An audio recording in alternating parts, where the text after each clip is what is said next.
Hi, I'm Kaya, the brush, and I'm going to be reading Eragon. Prologue, Shade of Fear, page 1. Wind howled through the night, carrying a scent that would change the world. A tall shade lifted his head and sniffed the air. He looked human, except for his crimson hair and maroon eyes. He blinked in surprise. The message had been correct. They were here. Or was it a trap? He weighed the odds, and then said icily, "Spread out. Hide beneath trees and bushes. Stop whoever is coming, or die." Around him shuffled 12 Urgles, with short swords and round iron shields painted with black symbols. They resembled men, with bowed legs and thick, bushy arms made for crushing. A pair of twisted horns grew above their small eyes. The monsters hurried into the bushes, grunting as they did. Soon the rustling quieted, and the forest was silent again. The shade peeked around a thick tree and looked up the trail. It was too dark for any human to see, but for him the faint moonlight was like sunshine streaming between the trees. Every detail was clear and sharp to his searching gaze. He remained unnaturally quiet, a long, pale sword in his hand. A wire-thin scratch curved down the blade. The weapon was thin enough to slip between a pair of ribs, yet stout enough to hack through the hardest armor. The Urgles could not see as well as the shade. They groped like blind beggars, fumbling with their weapons. An owl screeched, cutting through the silence. No one relaxed until the bird flew past. Then the monsters shivered in the cold night. One snapped a twig with his heavy boot. Page 2. The shade hissed in anger, and the Urgles shrunk back, motionless. He suppressed his disdain. They smelled like fetid meat, and turned away. They were tools, nothing more. The shade forced back his impatience as the minutes became hours. The scent must have wafted far ahead of its owners. He did not let the Urgles get up or warm themselves. He denied himself those luxuries too, and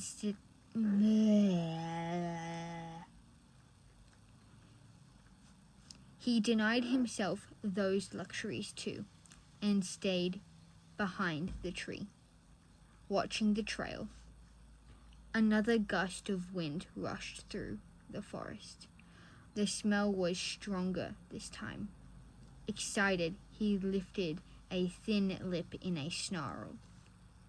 "Get ready," he whispered, his whole body vibrating. The tip of his sword moved in small circles. It had taken many plots and much pain to bring himself to this moment. It would not do to lose. Now. It would not do to lose control now. Now.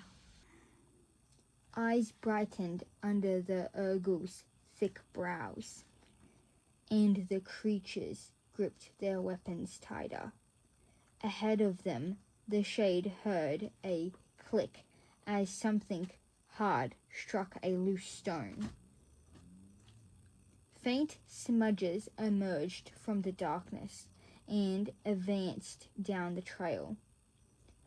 3 white horses with riders, cantered towards the ambush, their heads held high and proud, their coats rippling in the moonlight like liquid silver. On the first horse was an elf with pointed ears and elegantly styled eyebrows. His build was slim but strong, like a rapier. A powerful bow was slung on his back, a sword pressed against his side, opposite a quiver of arrows, fletched with swan feathers. The last rider had the same fair face and angled features as the other. He carried a long spear in his right hand and a white dagger at his belt. A helm of extraordinary craftsmanship, wrought with amber and gold, rested on his head. Between those two rode a raven-haired elven lady, who surveyed her surroundings with poise. Framed by long black locks, her deep eyes shone with a driving force. Undignified, yet her beauty was undiminished. At her side was a sword, and on her back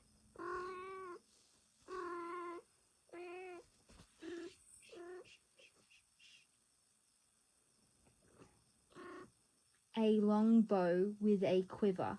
She carried in her lap a pouch that she frequently looked at, as if to reassure herself that it was still there. Page 3.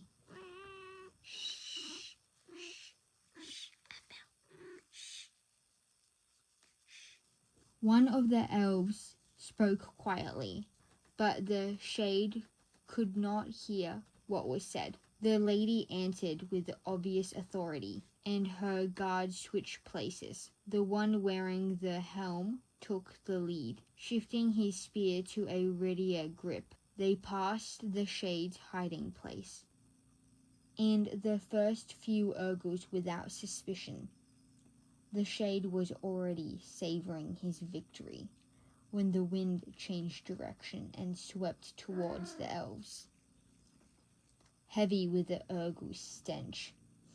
The horses snorted with alarm and tossed their heads. The riders stiffened, eyes flashing from side to side, then wheeled their mounts around and galloped away. The lady's horse surged forward, leaving her guards far behind. Forsaking their hiding, the ogre stood and released a storm of black arrows. The shade jumped out from behind the tree, raised his right hand and shouted, "Gerza!" A red bolt flashed from his palm toward the elven lady, illuminating the trees with a bloody light. It struck her steed, and the horse toppled with a high-pitched squeal, plowing into the ground chest first. She leaped off the animal with inhuman speed, landed lightly, then glanced back for her guards.